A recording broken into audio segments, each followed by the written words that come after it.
Olori Oluwaseyi Abebi MAKAMA mọ́bọ́ ọyọ̀ mọ́bọ́ dúpẹ́. Olori His Royal Highness ọba OLOWU Kuta ni mo wí o. Mọ́bọ́ dúpẹ́ mọ́bọ́ ọkọrin ayọ̀ fọlọ́run ọba tó dá ọ.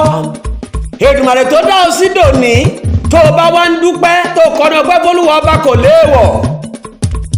Olori o aláyíjú ẹ̀gẹ́ ni mo wí o. Púpáyé mi ni mo wí o. Apọ́nbẹ́pọ̀ rẹ ojúgúrégé olójú edé ojú rẹ pẹ́pẹ́pẹ́pẹ́pẹ́ ọ̀pẹ́lẹ́ngẹ́ awẹ́lẹ́wà lóbìnrin. Sẹ́mú ni kí n sọ ni àbójútó dúró déédéé ẹlẹ́rìí ẹ̀yẹ lẹ́nu. Aya ọba MAKAMA ni mò ń bá wí.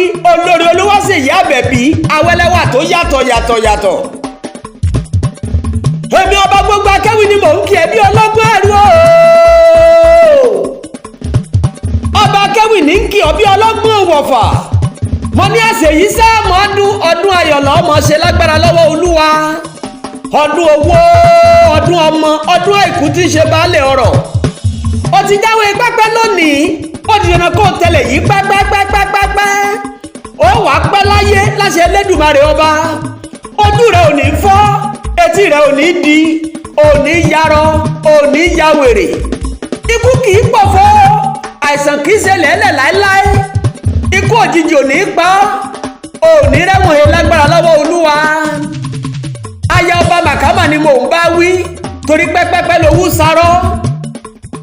Òjòjò ní sọ́kọ́ má nájà kókókó lára ọ̀tá lé wàá gbọ́ wàá tọ́ lágbára lọ́wọ́ Ọlọ́run ọba. Ikú òjijì ò sì ní tọ́ sí ọ láéláé. Àgbódalẹ́ ní tòsè ire owó ire ọlá ni kó mọ̀ wá rí fún ọ. Kò sí bó ṣe pẹ́ tó láyé òní mọ́ bọ́jì ọmọ lágbára lọ́wọ́ Olúwa ọba òní ṣọ̀fọ̀. Ayaba OLOWU òdùrú ni mo wí o. Aya Jíbọ́sì ni mo bá wí o. Aya OLOWU òdùrú aṣòro gbìmọ̀. Aya Lábẹ́rìnjọ ni mo wí o. Ewúrẹ́ ló burẹ́ wà nílé ewu. Ẹbọ ni bàbá wọn fi ṣe. Àgùntàn ló burẹ́ wà nílé ewu. Ẹbọ ni wọ́n fi ṣe. Bódìdí èèyàn ló burẹ́ wà nílé ewu. Ọ̀rọ̀ ni ó gbé. Aya lówù ajífẹ́pẹ́sẹ̀rẹ́. Aya ìrìnjogún ọlá aṣòro gbìmọ̀. Aya Jíbọ́sì ni mo wí o. Aya òṣì òyàgàn. Aya mọ́lẹ́sẹ̀ bí àlárì. Àṣẹ wọ́ọ̀mù